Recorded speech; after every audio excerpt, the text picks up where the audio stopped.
Today, we have a thought experiment. And I want you to imagine that somebody has gifted you a beautiful car. Brand new, gorgeous car that you personally love, that you would love to be seen in, that your neighbors are jealous about.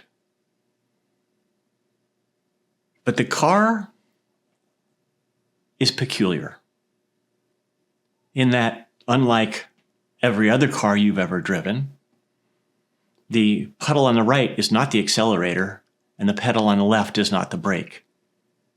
In fact, the pedal on the right is what turns the car to the right, and the pedal on the left is what turns the car to the left. And the steering wheel that usually steers the car to the left and to the right doesn't do that at all. The steering wheel, when you turn it to the right, the car accelerates. When you turn it to the left, the car brakes. And of course, you start the car with a start button, right? Not in this case. You open the glove compartment. And you want to put it in drive? Grab the shifter. Nuh-uh. In this case, you have to roll down the back right window in order to put it in drive. Roll it up to put it in park. Reverse?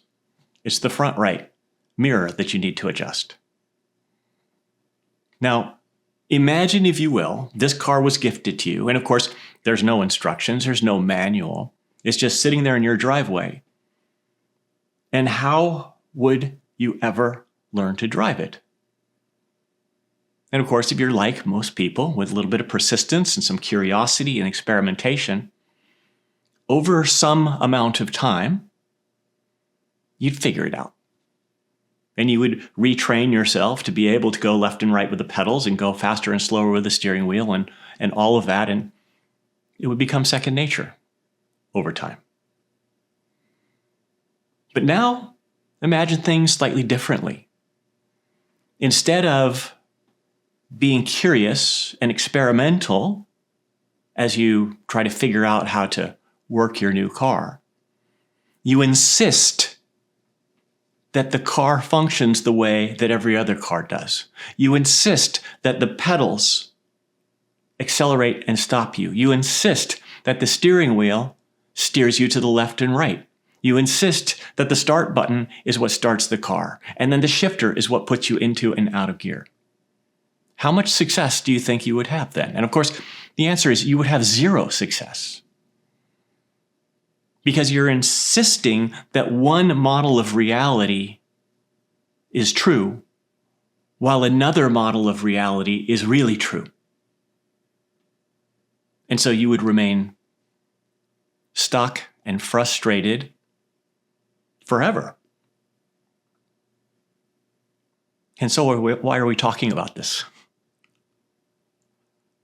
It's because that's exactly what most of us are doing as we try to operate the reality of our lives.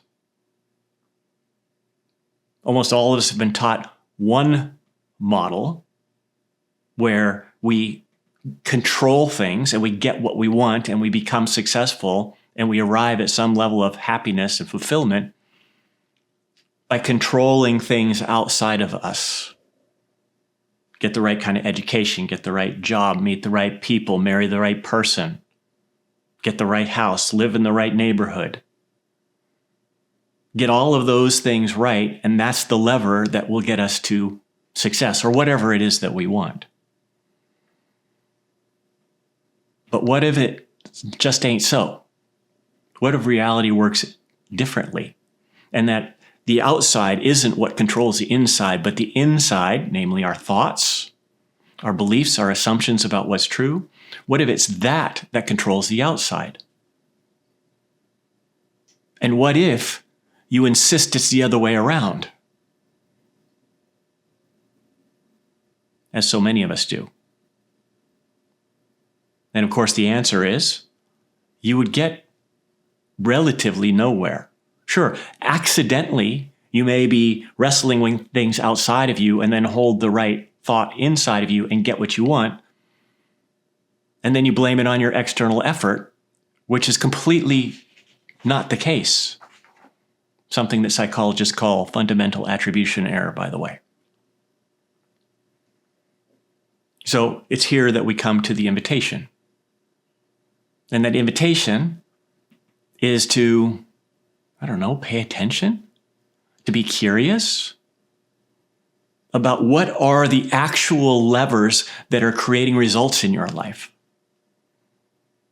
And if you're like me, you'll likely see that it's not what the old manual has taught us. Because I can speak from personal experience. I've spent years of my life working as hard as I could and seeing no results. Doggedly pressing my foot onto that accelerator, which doesn't make the car go faster, but insisting that it should, and wondering why I wasn't getting anywhere. Operator error.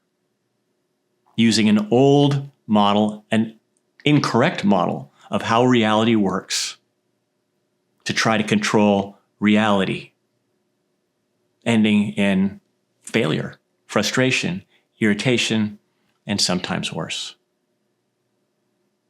So, the invitation is this. Get curious.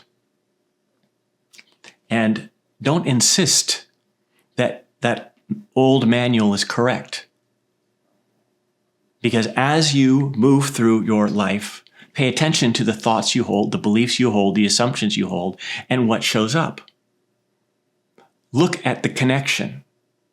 And similarly, don't abandon effort, but also look at the connection between how hard you work and what you get. And do those actually match up?